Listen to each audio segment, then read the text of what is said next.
थांगड़ी जो स्थिति जगह है वहां पर जो विष्णु मंदिर है उसको यहाँ पर स्थापित किया गया है। तो ये सभी 108 क्षेत्र जहाँ पर भगवान विष्णु के अलग अलग रूपों को इन मंदिरों में स्थापित किया गया है, उन मंदिरों की संकल्पना को एक ही स्थान पर प्रस्तुत कर देने की कोशिश की गई है। और इन सभी 108 क्षेत्रों को 108 दिव्य देशम कहा जाता है। श्रीरंगम विष्णु मंदिर शेषनाग की मुद्रा में जहाँ पे भगवान विष्णु शयन कर रहे थे वो देख चुके हैं प्रधानमंत्री नरेंद्र मोदी। पल्लम्भू मंदिर थांगड़ी देख चुके हैं। अंबिल का जो मंदिर है और साथ ही साथ करम्भुकुल का जो मंदिर है, इन सब मंदिरों को यहाँ पर स्थापित किया गया है। और इस मंदिर के जो दिव्य प्रतिमा है 216 फीट ऊंची, उसके चारों तरफ जो परिक्रमा मार्ग सदृश हैं, ये सभी 108 मंदिर हैं। इन सभी 108 मंदिरों में भगवान विष्णु की प्रतिमाएं लगी हुई हैं और समेकित रूप में एक ही स्थान पर पहुंचकर यहाँ पर श्रद्धालु विष्णु के सभी रूपों का दर्शन कर सकते हैं। क्योंकि देश भर में फैले हुए इन 108 स्थानों पर अलग अलग जाकर दर्शन करना सबके लिए संभव नहीं होता है, तो सबको एक स्थान पर उसी रूप में स्थापित करने का प्रयास और ये संकल्पना साकार हुई है 108 दिव्य देशम के रूप में। प्रधानमंत्री नरेंद्र मोदी इस समय चिन्ना जीयर स्वामी, जो कि इस समूची संकल्पना को साकार करने का श्रेय जिनको जाता है, रामानुजाचार्य संप्रदाय के जो विशिष्ट मतावलंबियों में आचार्य के रूप में हैं, रामानुज आश्रम के जो शीर्ष पदाधिकारी हैं, वो इस समय प्रधानमंत्री नरेंद्र मोदी के साथ हैं और इस पूरे 108 दिव्य देशम के मर्म को प्रधानमंत्री नरेंद्र मोदी को अवगत करा रहे हैं। अब प्रधानमंत्री नरेंद्र मोदी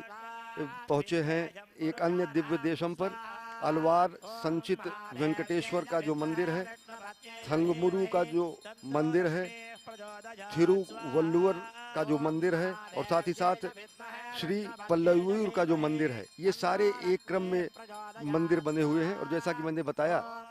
कि बेहद अच्छे दक्षिण भारतीय शैली में बने हुए इन मंदिरों में उन प्रतिमाओं को स्थापित किया गया है, उसी रूप में स्थापित किया गया है जिस रूप में मूल रूप में प्रतिमा स्थापित है इन दिव्य विष्णु स्थानम पर। और इस समय प्रधानमंत्री नरेंद्र मोदी भ्रमण कर रहे हैं 108 दिव्य देशम का, जहां पर भगवान विष्णु के 108 मंदिरों को, देश भर में फैले हुए 108 मंदिरों को एक ही स्थान पर स्थापित किया गया है विग्रह के रूप में, मूर्ति के रूप में। अगर इन स्थानों की बात करें तो यहाँ पर भगवान बद्रीनाथ के धाम को भी स्थापित किया गया है, यहाँ अयोध्या धाम को भी स्थापित किया गया है, साथ ही साथ भगवान वेंकटेश्वर के तिरुपति माला जी का जो मंदिर है उसको भी यहाँ पर स्थापित किया गया है। तो संकल्पना ये है कि अगर श्रद्धालु और कोई भी वैष्णव या कोई भी सनातन धर्म का मतावलंबी यहाँ पर पहुँचता है तो वह इन 108 मंदिरों का भ्रमण करके भगवान के उन सभी रूपों का दर्शन कर सकता है जो देश के अलग अलग हिस्सों में, दक्षिण भारत के अलग अलग हिस्सों में, उत्तर भारत के अलग अलग हिस्सों में स्थापित हैं। तो इस समय प्रधानमंत्री नरेंद्र मोदी और इस संकल्पना को मूर्त रूप देने वाले चिन्ना जीयर स्वामी दोनों लोग जा रहे हैं मुख्य मूर्ति स्थल की तरफ, जहां पर 216 फीट ऊंची रामानुजाचार्य जी की प्रतिमा बनी हुई है। और इस दिव्य भव्य प्रतिमा का आज लोकार्पण, राष्ट्र को समर्पण और समूचे मानव जाति को समर्पित करेंगे प्रधानमंत्री नरेंद्र मोदी। इससे पहले हमने देखा कि यज्ञशाला में पहुंचकर प्रधानमंत्री नरेंद्र मोदी ने वयम राष्ट्रीय जागृयाम पुरोहित, जिसको कहा जाता है कि राष्ट्र को जागृत करने वाले हम पुरोहित हैं। और पुरोहित उसको कहा जाता है जो पुर का हित देखे, यानी कि क्षेत्र का हित देखे, समाज का हित देखे, और अगर देखें तो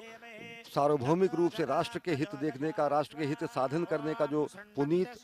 पुण्य कार्य मिला हुआ है प्रधानमंत्री नरेंद्र मोदी का को, तो उसी संकल्पना को साकार करते हुए वयम राष्ट्रीय जागृयाम पुरोहिता, और उसी संकल्पना को साकार करते हुए प्रधानमंत्री नरेंद्र मोदी इस समय अग्रसर हैं मुख्य मूर्ति स्थल की तरफ, जहां पर इस मूर्ति का अनावरण करेंगे, राष्ट्र को लोकार्पण करेंगे और राष्ट्र को समर्पित करेंगे। सनातन संस्कृति की हमारी परंपरा रही है जिसमें हम कहते हैं कि हम साथ साथ रहें, साथ साथ तप करें, साथ साथ हम राष्ट्र निर्माण करें। प्रधानमंत्री नरेंद्र मोदी का जो विजन है, जो उनकी दूरदृष्टि है, उसके अनुसार उन्होंने कहा सबका साथ, सबका विकास, सबका विश्वास और सबका प्रयास। और जब ये फलीभूत होता है तभी राष्ट्र निर्माण होता है। प्रधानमंत्री नरेंद्र मोदी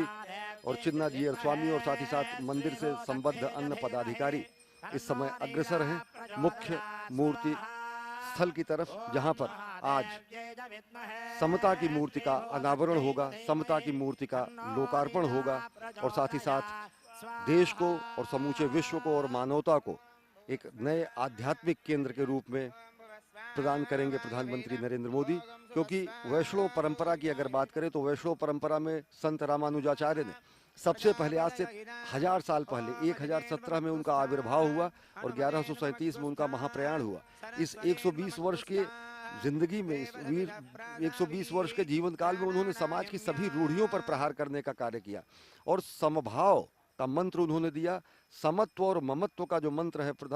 सनातन संस्कृति का, उसको उन्होंने स्थापित किया। और प्रधानमंत्री नरेंद्र मोदी इस समय आप देख सकते हैं कि कितना बेहद विहंगम दृश्य था।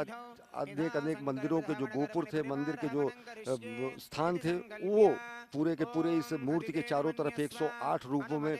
उनको स्थापित किया गया है, जो कि इस पूरे धाम को, पूरे इस क्षेत्र को बेहद दिव्य और भव्य बनाते हैं। कल्पनातीत है ये निर्माण। और इस समय प्रधानमंत्री नरेंद्र मोदी अग्रसर हैं मुख्य मूर्ति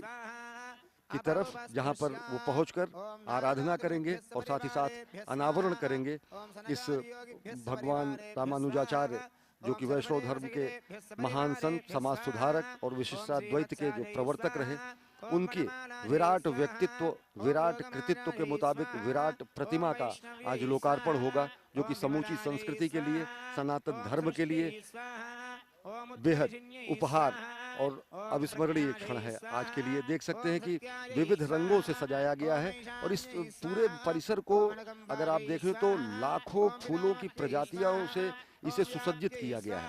और ये पूरा परिसर जो आप देख रहे हैं, ये पूरा कॉरिडोर चारों तरफ अगर देखें तो 108 मंदिर बने हुए हैं, 108 दिव्य देशम बने हुए हैं और इनके मध्य में 216 फीट ऊंची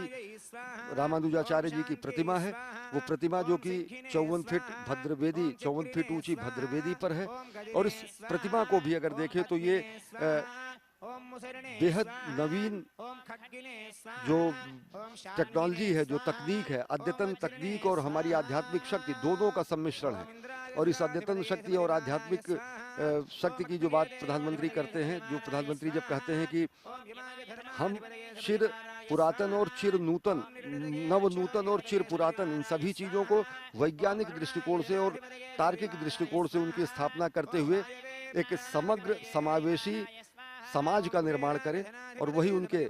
सिद्धांतों में भी दिखता है, जब वो कहते हैं कि सबका साथ, सबका विकास, सबका विश्वास और सबका प्रयास। और यहाँ पर आज एक संकल्पना मूर्त रूप होती दिख रही है, तब जबकि यहाँ पर वैष्णव धर्म के महान संत, समाज सुधारक,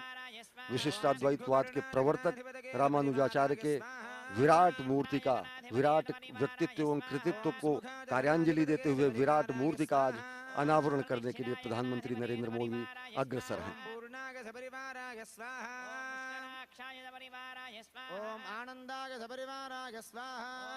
विशिष्टाद्वैत की अगर बात करें तो भगवान शंकर ने जब कहा अहम ब्रह्मास्मि, भगवान शंकर ने जब कहा तत् त्वम असि, यानी कि वह तुम हो, जब भगवान शंकर ने तादात्म्य की बात की, जब भगवान शंकर ने ब्रह्मात्मैक्य की बात की, तो समाज का एक ऐसा भी भक्त वर्ग था जो कि वो तादात्म्य इसलिए नहीं स्थापित कर पाया कि वह अपने को ब्रह्म सदृश नहीं मान सकता था। भगवान शंकर के सिद्धांत से आगे अद्वैत के ही सिद्धांत को विशिष्ट करते हुए, विशिष्ट रूप में मानते हुए विशिष्टाद्वैत का प्रवर्तन किया रामानुजाचार्य ने, जिसमें उन्होंने चित और अचित दोनों को सत माना, जिस दोनों की सत्ता को उन्होंने माना। ईश्वर जीव दोनों की सत्ता को मानते हुए, जगत की भी सत्ता को मानते हुए, जगत को मिथ्या नहीं कहते हैं रामानुजाचार्य अपने विशिष्टाद्वैत दर्शन में, और इन सब को सत्य मानते हुए भक्ति परायण होकर और शरणागति होकर भक्ति के मार्ग पर चलते हुए ईश्वर की प्राप्ति करना। और ईश्वर की प्राप्ति का जो उनका रूप है, वो रूप है मोक्ष। और मोक्ष परमलोक गमन की जगह बंधन से मुक्ति, अज्ञान से मुक्ति। शंकराचार्य ने अज्ञान से मुक्ति को मोक्ष कहा, इन्होंने बंधन से मुक्ति को मोक्ष कहा। और बंधन से मुक्ति जो है, जो सांसारिक बंधन है, जो सांसारिक कर्म है, जो सांसारिक उपाय हैं, उनसे मुक्ति पाते हुए व्यक्ति को जब मोक्ष मिलता है तो मोक्ष के जो रूप होते हैं, सायुज्य, सामीप्य, सालोक्य, सारूप्य, ये अलग अलग रूप रहे, जबकि व्यक्ति जीव जो है वो अपने को परमात्मा जो परम अंश है, जो अविनाशी है, उसका अपने को अंश मानता हुआ जैसे जल समुद्र में जाकर विलीन हो जाती है और मिल जाती है, इस स्तर का मोक्ष क्या प्रतिपादन रामानुजाचार्य जी ने अपने विशिष्टाद्वैत मत के अंतर्गत किया। और अगर देखें तो हमारी संस्कृति भी ये कहती है, और ये दार्शनिक पक्ष रहा। सामाजिक पक्ष सबसे बड़ा जो रहा, उस सामाजिक पक्ष यह है कि रामानुजाचार्य ने अपने मत के जरिए दक्षिण भारत, उत्तर भारत में आज के 1000 साल पहले ऐसी सामाजिक कुरीतियां भी थी, तब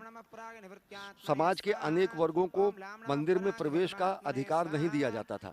उस अधिकार के लिए क्रांति दूत के रूप में रामानुजाचार्य जी प्रकट हुए, और उन्होंने एक कथा इनसे संदर्भित ये है कि जब गुरु ने इनको गुरु मंत्र